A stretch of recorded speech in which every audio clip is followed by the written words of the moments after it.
नमस्कार बच्चों। ये लेक्चर की श्रृंखला में अपन लोगों ने मांग की लोच के बारे में चर्चा कर रहे थे और इसके अंतर्गत लोच को मापने की विभिन्न विधियों की चर्चा हो रही थी। अब से पहले हमने प्रतिशत विधि का बारे में चर्चा की थी। आज हम उसके आगे अन्य विधियों की बात करेंगे।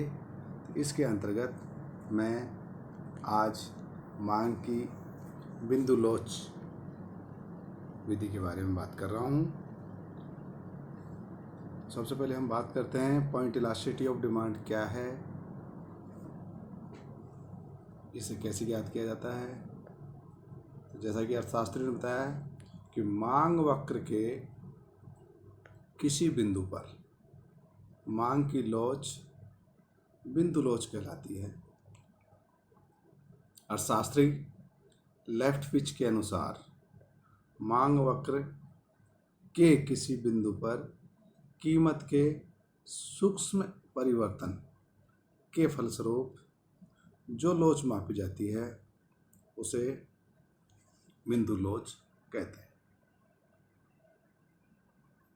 सरल मांग वक्र पर कीमत लोच वक्र के ढलान तथा उस बिंदु जिस पर लोच का माप किया जाता है पर निर्भर करती है। अतः एक मांग वक्र के विभिन्न बिंदुओं पर कीमत लोच विभिन्न होंगी। इसलिए मांग वक्र के प्रत्येक बिंदु पर मांग की लोच अलग से मापी जाती है। उदाहरण के लिए हम जैसे एक चित्र के द्वारा बता सकते हैं कि इस चित्र के अनुसार OX अक्ष के ऊपर हमने वस्तु की मात्रा मापी है, OY अक्ष के ऊपर कीमत। MN एक मांग वक्र है, प्रारंभिक कीमत P पर A साम्य बिंदु है, यहाँ OQ वस्तु की मात्रा होती है। तो यदि हम A बिंदु पर मांग की लोच ज्ञात करें तो वह होगी AN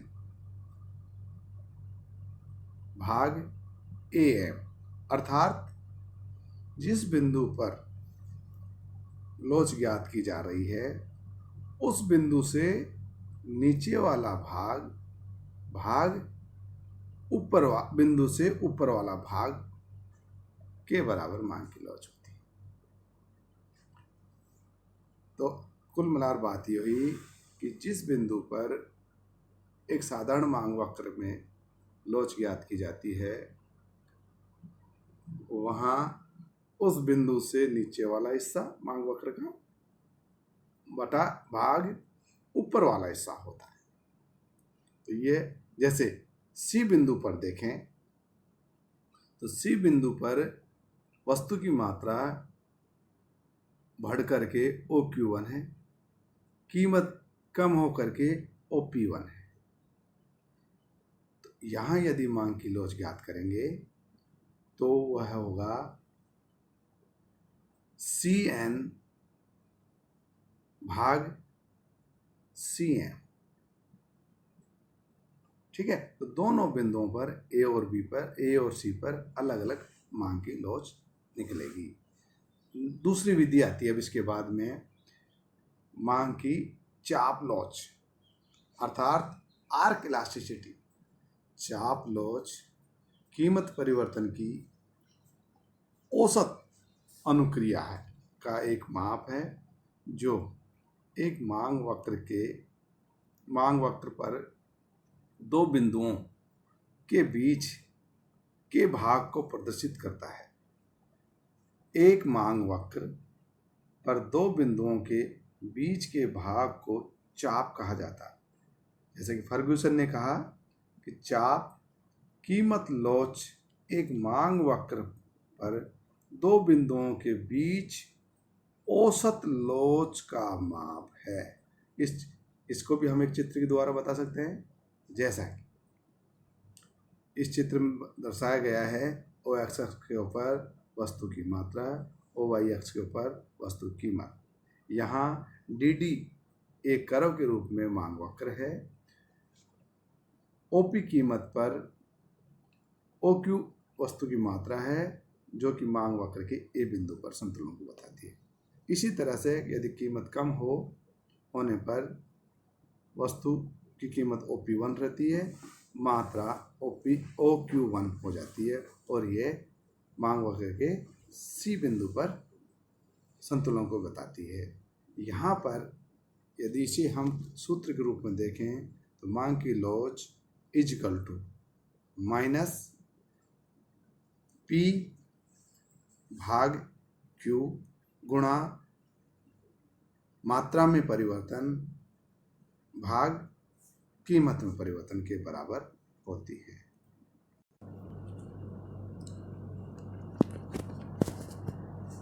डेल्टा Q यहाँ पर की वस्तु की मात्रा में परिवर्तन को बताता है, अर्थात Q1 माइनस Q। इसी तरह से डेल्टा P बराबर P1 माइनस P। यहाँ पर Q प्रारंभिक मात्रा है, Q1 बाद वाली मात्रा है। इसी तरह से P1 बाद वाली कीमत है और P प्रारंभिक कीमत है। चूंकि चाप AC के विभिन्न बिंदुओं पर कीमत P तथा मात्रा Q के विभिन्न मूल्य होते हैं, इसलिए इनके किसी एक निश्चित मूल्य का प्रयोग करना आवश्यक नहीं है।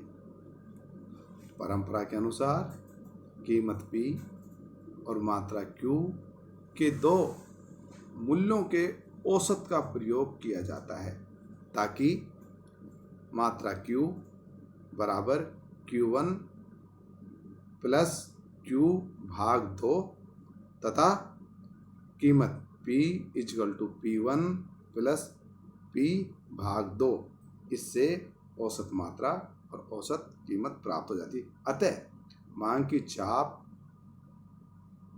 कीमत लोच निम्नानुसार सूत्र के द्वारा हाँकी जा सकती है या मापी जा सकती है। मांग की कीमत लोच बराबर माइनस वस्तु की मात्रा में परिवर्तन भाग वस्तु की मात्राओं का औसत भाग कीमत में परिवर्तन भाग कीमतों का औसत।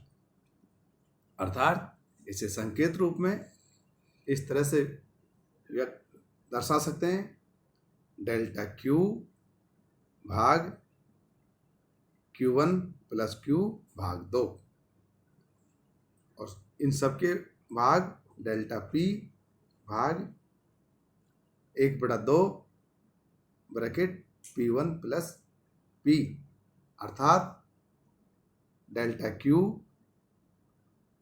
भाग 1/2 ब्रैकेट के अंदर Q1 प्लस Q गुणा 1/2 ब्रैकेट के अंदर P1 प्लस P भाग डेल्टा P।